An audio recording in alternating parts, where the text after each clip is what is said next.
നിനക്കൊന്ന് കിട്ടിയത് പോരായടാ. ഇന്നെ പരിസരത്ത് കണ്ടുവരുന്നു. അയ്യോ ഉണ്ണി വിട് വിട്. വിടില്ല, കൊല്ലും ഞാനവനെ. അയ്യോ ഇത് കുക്ക, കോശി കുക്ക്. നമ്മ റെസ്റ്റോറന്റ് എടുക്കുമ്പോ ഒരു കുക്ക് വേണമെന്ന് പറഞ്ഞില്ലേ? ഇത് കരിപ്പുഴ ഷാപ്പിലെ സൂപ്പർ ഫുഡ് ഉണ്ടാക്കുന്ന സൂപ്പർ കുക്കറാ. ഇയാളെ ഇപ്പൊ എന്തിനാ ഇങ്ങോട്ട് കെട്ടിയെടുത്തേ? പെട്ടിയെടുക്കാൻ മറന്നുപോയി, ഉള്ളത് ബാഗിലാക്കി ഞാനിങ്ങ് പോന്നു. കാര്യങ്ങളൊക്കെ ശരിയായിട്ട് ഇയാളെ ഇങ്ങോട്ട് വിളിച്ചാ പോരായിരുന്നോ? മതിയായിരുന്നു, എനിക്കൊരു അബദ്ധം പറ്റിയതാ. എന്നെ തല്ലൂലിക്കാനാണ് അന്ന് കത്തെഴുതി വരുത്തിച്ചത്. അത് ഇവനൊരു അബദ്ധം പറ്റിയതാ. അതെ, ഇയാളിപ്പോ വന്ന പോലെ തിരിച്ചു പോകും. ഞാൻ ആവശ്യമുണ്ടെ അറിയിക്കാം. കാശില്ലാണ്ടിരിക്കുമ്പോഴോ ഓരോ കരിമാടികൾ വന്നോളൂ. ഉണ്ണേ എന്താ പേര്? ആഹാ നല്ല പേര്. ഉണ്ണേ, കാശിന്റെ കാര്യത്തിൽ ടെൻഷൻ അടിക്കണ്ട. ഇയാളെ ഞാൻ എങ്ങനെയെങ്കിലും അഡ്ജസ്റ്റ് ചെയ്തോളാം. ഇയാളെ പോലെ ഒരാളെ ഇനി കിട്ടില്ല. ബെസ്റ്റ് കുക്കറാ അയാള്. അയാളുടെ മോന്താണ്ട ബെസ്റ്റ് കള്ളനാന്നേ തോന്നുന്നു. അത് ജന്മനാ ചിലരുടെ മുഖം. നിന്റെ മോഹനസുന്ദര വാഗ്ദാനങ്ങൾ വെച്ചുള്ള എഴുത്ത് വിശ്വസിച്ച് ശമ്പള കുടിച്ചു കയറാത്ത ഷാപ്പ് മുതലാളിനെ തെറിയും പിടിച്ച് വെറുതെ ഇരുന്ന അയാളെ തന്ത്രം മോന്തക്കിട്ട് അടിച്ചോണ്ട് ഇറങ്ങി പോന്നവനാണ് ഞാൻ. നീയായിട്ട് എന്റെ പണി കളഞ്ഞ്. അതിനെന്താ, ഇവിടെ ഇഷ്ടം പോലെ പണി കിടക്കല്ലേ. കുറച്ച് താമസം ഉണ്ടാവും. ഏറിയ 1 വീക്ക്. ഇനി എന്റെ ഏറും വീക്കും ഇപ്പൊ തന്നെ ധാരാളം കിട്ടി. ആ വീക്കല്ല, ഒരാഴ്ച എന്ന് പറയായിരുന്നു. അതുവരെ കോശി ഒരു ഹോട്ടലിൽ താമസിക്കുന്നു. എന്റെ താമരാക്ഷം പിള്ള ചേട്ടാ, കോശിയുടെ ഹോട്ടൽ ബില്ല് കൊടുക്കാൻ വേറെ മാർഗമില്ലാത്തത് കൊണ്ടാണ്. എന്നോടൊന്നും തോന്നരുത്. റെസ്റ്റോറന്റ് ഒന്ന് ചാലു ആയി കഴിഞ്ഞാൽ ഇത് തിരിച്ചെടുത്തിട്ടേ കൂട്ടത്തിൽ ഒരു 5 പവന്റെ വേറൊന്നും ബോണസ് ആയിട്ട്. അതുവരെ ഈ ഡ്യൂപ്ലിക്കേറ്റ് കൊണ്ടൊന്ന് അഡ്ജസ്റ്റ് ചെയ്യണം. ഡ്യൂപ്ലിക്കേറ്റ് ആണെന്ന് കരുതി കാണാൻ ഭംഗിക്കുറവൊന്നും ഇല്ലട്ടാ.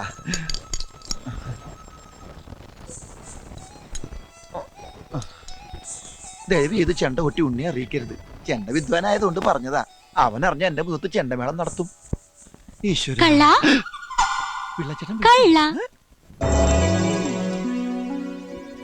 മലയാളത്തിൽ വേണ്ടാത്ത വാക്കുകളൊക്കെ ആദ്യം. വേണ്ടാത്ത വാക്കുകൾ മാത്രമല്ല, വേണ്ട വാക്കുകളും എനിക്കറിയാം. നീ എന്താ പറഞ്ഞത്? മനസ്സിലായില്ലേ? മലയാളം, പച്ച മലയാളം. ഉണ്ണികൃഷ്ണ, എന്തിനാ ഉണ്ണേട്ടിനെ വിളിക്കണേ? നീ മലയാളം സംസാരിച്ചാൽ അവനെ കൂടി അറിയട്ടെ. വേണ്ട, വേണം, വേണ്ട, വേണം. എങ്കിൽ പതക്കം അടിച്ചു മാറ്റിയ കാര്യവും ഞാൻ ഉണ്ണിയേട്ടനോട് പറയട്ടെ. പതക്കത്തിന്റെ കാര്യമൊന്നും അവനോട് പറയാൻ പറ്റില്ല. എന്നാ എന്റെ കാര്യം തൽക്കാലം ഉണ്ണിയേട്ടൻ അറിയണ്ട. എന്റെ കാര്യം തൽക്കാലം ഉണ്ണിയേട്ടൻ അറിയണ്ടാന്ന്. സുന്ദര, എന്താടാ? ആശ്വാസായി. ഞാൻ വിചാരിച്ചു വിളാരണ്ട് പൊക്കിക്കൊണ്ടുപോയിന്ന്. നീ എന്തിനാ വിളിച്ചു കൂവിയെ? പതക്ക, പതക്ക ഈ വെണ്ടക്ക പോലത്തെ, വെണ്ടയ്ക്ക പോലത്തെ പതക്ക, വാഴക്ക പോലത്തെ, ഈ വള്ളിമത്തങ്ങയിട്ട് പാവക്ക പോലത്തെ, ഈ കോവക്ക പോലത്തെ. നിനക്ക് എന്താ പറ്റിയത്? ഓ അത് ശരി, നിന്നെ ഇവിടെ തല്ലിയല്ലേ? ഇങ്ങോട്ട് മാറിയുന്നേ. ഇത് ഇവളുടെ സ്ഥിരം പങ്ക്തിയാ. നീ എന്തിനാ അവനെ അടിച്ചത്? ഇവൻ എന്റെ അമ്മയുടെ വയറ്റിൽ പിറക്കാതെ പോയെങ്കിലും എന്റെ അച്ഛന്റെ അകന്ന ബന്ധുവാ. ഇനി ഇവനെ തല്ലിയുണ്ടെങ്കിണ്ടല്ലോ, ഞാൻ നിന്നെ കെട്ടിപ്പിടിച്ച ഒരു ഉമ്മ തരും. ഞാൻ ഉമ്മക്ക് തന്നെ. നിനക്ക് എന്താ കുഴപ്പം? എന്നിട്ട് ഞാൻ നിന്നെ ഇങ്ങനെ കോരി ഞാൻ അനാവശ്യം പറഞ്ഞാൽ എന്താ? അവൾക്ക് മലയാളം മനസ്സിലാവില്ല. എനിക്കറിയാലോ. നിനക്കറിഞ്ഞ എനിക്കെന്താ? പതക്ക? മോൾ ഉദ്ദേശിക്കുന്ന പതക്ക ഇതാണോ? അത് വെണ്ടയ്ക്കാണ്. അവിടെ വെക്ക്. സോറി. ഒരുമാതിരി മറ്റോടത്തെ പരിപാടി കാണിക്കരുത്. എന്നെ എന്തിനാ ഇങ്ങോട്ട് കൊണ്ടുവന്നത്?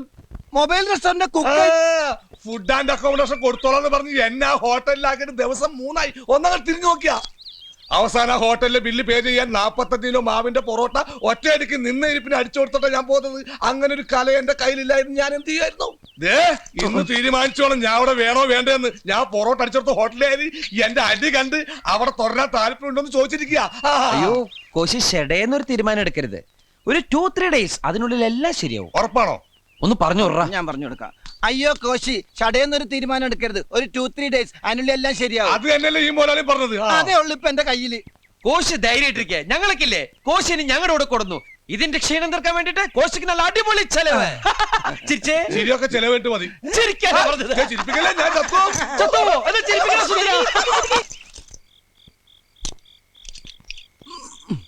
ഇതിന്റെ അകത്ത് ആവശ്യമില്ലല്ലോ. മാഗ്നറ്റാ, ഇരിക്കട്ടെ. സുന്ദര, ഞാനൊരു കാര്യം ചോദിച്ചാ നീ സത്യസന്ധമായേ മറുപടി പറയാവൂ. ഉണ്ണികൃഷ്ണ, നിന്നോട് ഞാൻ എന്തെങ്കിലും നുണ പറഞ്ഞിട്ടുണ്ടാ ഉണ്ണികൃഷ്ണ? നീ അതൊക്കെ അവിടെ നിർത്തിയേ. എടാ, ഒരു ബാങ്ക് തൊഴിലാളിയുടെ മകളെ ഒരു ബസ് മുതലാളി കല്യാണം കഴിക്കുന്നതിനെ കുറിച്ച് എന്താണ് നിന്റെ അഭിപ്രായം? ബാങ്ക് തൊഴിലാളിയുടെ മകളെ മനസ്സിലായി, പക്ഷെ ബസ് മുതലാളി മനസ്സിലായില്ല? ഇല്ല. ഞാനൊരു ക്ലൂ തരാം. അമ്പാടിയിലുണ്ട്, കൈലാസത്തിലില്ല. അമ്പാടിയിലുണ്ട്, കൈലാസത്തിലില്ല. Beef fry. Beef fry Ambadi ഹോട്ടലിലുണ്ട്, കൈലാസ് ഹോട്ടലിലില്ല. അത് വെയിറ്റ് ചെയ്യുന്നല്ലേ? അപ്പൊ അതൊന്നുമല്ല. ആലിലയിൽ കിടക്കും ചൊറിയ പുഴു. പാമ്പിന്റെ മുകളിൽ ഇങ്ങനെ നൃത്തമാടും.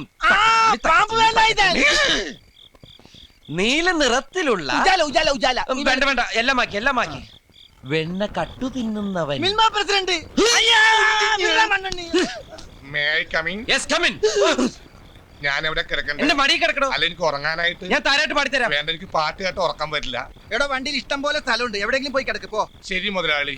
ഏയ് ഡാ, സുന്ദരിയായ ഒരു പെൺകുട്ടി ബസ്സിനകത്ത് പുര നിറഞ്ഞു നടക്കുമ്പോ ഒരു അന്യപുരുഷനെ അവിടെ കിടത്താൻ ഞാൻ സമ്മതിക്കില്ല. ഓ അത് ഞാൻ ഓർത്തില്ല. എങ്കിൽ ടർസി കിടന്നോ. ടെറസിലാ? വണ്ടിയുടെ മോൾ ഭാഗം ഇല്ലേ, അവിടെ കിടന്നോ. ആ ശരി. എന്താണ്? എനിക്ക് തലവെക്കാൻ രണ്ടരയ്ക്ക് ഒരു മാംഗ്ലൂർ മേലുണ്ട്, പോയി തലവെക്ക്. എടോ ആ വണ്ടിയുടെ അകത്ത് പായുണ്ട് തലോണിയുണ്ട്, എടുത്തിട്ട് പാണ്ടാറടങ്ങ എന്റെ മോളിൽ. ശരി മുതലാളി. ഡാ, ശരിക്കും മുതലാളി ഞാനാ. ആ ശരി, ശരിക്കും മുതലാളി. ശരിക്കും മോലാളി നേരത്തെ പറഞ്ഞില്ലേ കല്യാണം കഴിക്കാൻ പോണ ആ ബസ് മോലാളി, അതിന്റെ ക്ലൂ എനിക്ക് ഇതുവരെ കിട്ടിയില്ലല്ലോ. പോടാ, മനുഷ്യനെ മെനക്കെടുത്താനായിട്ട്. മനുഷ്യനെ മെനക്കെടുത്താൻ ആ താമരാക്ഷ പിള്ള ബസ്.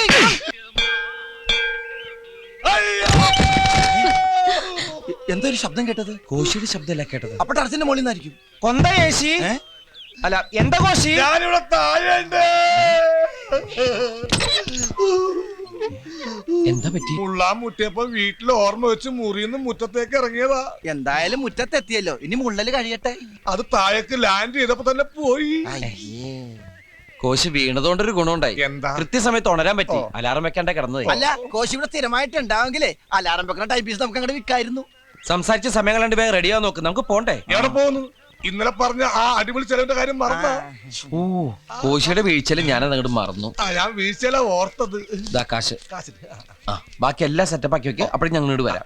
വാ, പൊളിച്ച് നിൽക്കണ്ട. നീ വണ്ടി സ്റ്റാർട്ടാക്കി റേഡിയേറ്ററിൽ വെള്ളം ചൂടാക്കി എനിക്ക് കുളിക്കണം. എന്റെ അമ്മേ. കോശി ഇനിയെങ്കിലും സൂക്ഷിച്ചും കണ്ടൊക്കെ നടക്ക്. എന്നെ ഇമിറ്റേറ്റ് ചെയ്യണം. അമ്മ അത് ഈ ബക്കറ്റ് ഇവിടെ കൊണ്ടുവന്ന് വെച്ചാ സൂക്ഷിച്ചും കണ്ട് നടക്കണ്ടേ സുന്ദര.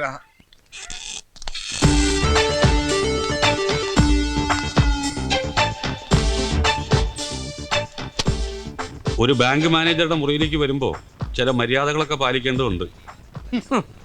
മര്യാദയ്ക്ക് തന്നെ ചില കാര്യങ്ങൾ പറയാനാണ് ഞങ്ങൾ വന്നത്. പണ്ട് അതായത് വർഷങ്ങൾക്ക് മുൻപ് ഒറ്റപ്പാലത്തുള്ളൊരു ചെറുപ്പക്കാരൻ ബാങ്കിൽ ജോലി കിട്ടി ഒറീസയിലേക്ക് പോകുന്നു. ആ, അവിടെ സുന്ദരനായ ഒരു ഫോറസ്റ്റ് മാൻ ഉണ്ടായിരുന്നു. അയാൾക്ക് സുന്ദരിയായ ഒരു മകളുണ്ടായിരുന്നു, പേര് വസുന്ധര. ആ കുട്ടിയുടെ അമ്മ മരിക്കുമ്പോ അവക്ക് വെറും 2 വയസ്സ്. ആ കുട്ടി വളർന്ന് സുന്ദരിയായ ഒരു വീട്ടമ്മയായപ്പോ 3 വർഷത്തേക്ക് പ്രീ ഡിഗ്രിക്ക് പഠിക്കാൻ പോയി. ഡിഗ്രിക്ക് പഠിക്കുന്ന കുട്ടി അവിടെ പ്രൊബേഷണറായിട്ട് കേരളത്തിൽ നിന്നും വന്ന ഒരു മാന്യ പിശാച് എന്ന് പറയുന്നതാണ് ശരി. അതെ, ആ മാന്യ പിശാച് അവളെ വളച്ചെടുത്ത് ഗർഭിണിയാക്കി. നിങ്ങളെന്ത് പ്രാന്തായി പറയുന്നത്? എനിക്കൊന്നും മനസ്സിലാവുന്നില്ല. മനസ്സിലായില്ല? മനസ്സിലാക്കി തരാം. വസുന്ധര എന്ന കുട്ടിയെ പഴപ്പിച്ച് ഗർഭിണിയാക്കി ആ മാന്യ പിശാച് മുങ്ങുന്നു. അവിടെ ഒരു ജാരസന്തതി പിറക്കുന്നു.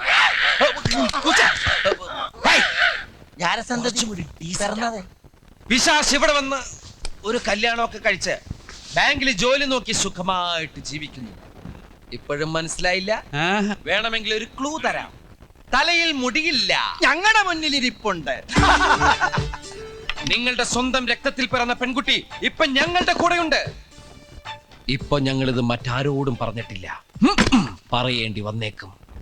ഞങ്ങളുടെ RC ബുക്കും പേപ്പറും തന്നില്ലെങ്കിൽ ശ്രീധര കൈമളുടെ ജാരസന്ധതി കഥ ഞങ്ങളുടെ അങ്ങാടി പാട്ടാക്കും. ഇത് സത്യം. ശിവം സുന്ദര.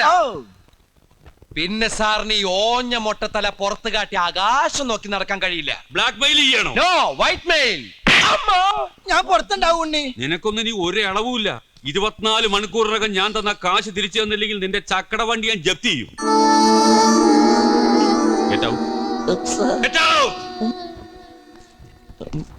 ജനിച്ചിട്ട് ഇത്രയും വർഷമായിട്ട് മകളെ അംഗീകരിക്കാത്ത ഒരുത്തൻ ഇതല്ല ഇതിന്റെ അപ്പുറം ചെയ്യും. സാരമില്ല, നമുക്ക് വേറെ വഴി നോക്കാം.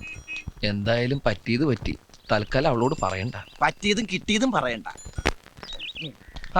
രാവിലെ കോശി വീശി തുടങ്ങിയോ? രാവും പകലൊക്കെ ഉണ്ടാക്കണ സൂര്യനും ചന്ദ്രനും അല്ലേ കോശി വീശു. കോശി വീണ വേദന കാരണം ഞാൻ വീണ വായന എന്ന് കേട്ടിട്ടുണ്ട്, വീണ വേദന എന്ന് ഞാൻ ആദ്യമായിട്ട് കേൾക്കുക.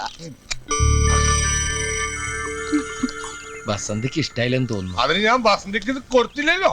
അതല്ല, ഞാൻ ഇങ്ങനത്തെ ഒരു ചീപ്പ് സെറ്റപ്പിൽ ഇരിക്കുന്നത് ആ കുട്ടിക്കൊരു. അപ്പൊ എന്റെ കാര്യോ? വസന്തിക്ക് ഞാൻ കോള കൊടുത്ത് കൂളാക്കാം. എനിക്കിപ്പം നിങ്ങളുടെ കീഴിൽ പണിയെടുക്കേണ്ട യാതൊരു കാര്യമില്ല. പിന്നെ എന്റെ കുടുംബം പട്ടിണി എടുക്കണമെന്ന് വിചാരിച്ചിട്ടാ ഞാനിത് അടിക്കും. കോശി ലേശം ഓവറാ.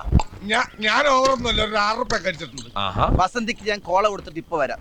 മുഴുവൻ തീർത്ത് കളഞ്ഞേക്കല്ലേ. അപ്പൊ ഇത് ഞാൻ അടിക്കും. അങ്ങനെ കഴിക്കല്ലേ എന്റെ കോശി. വെറുതെ എന്തിനാ ഇങ്ങനെ ലിവർ കളയണേ?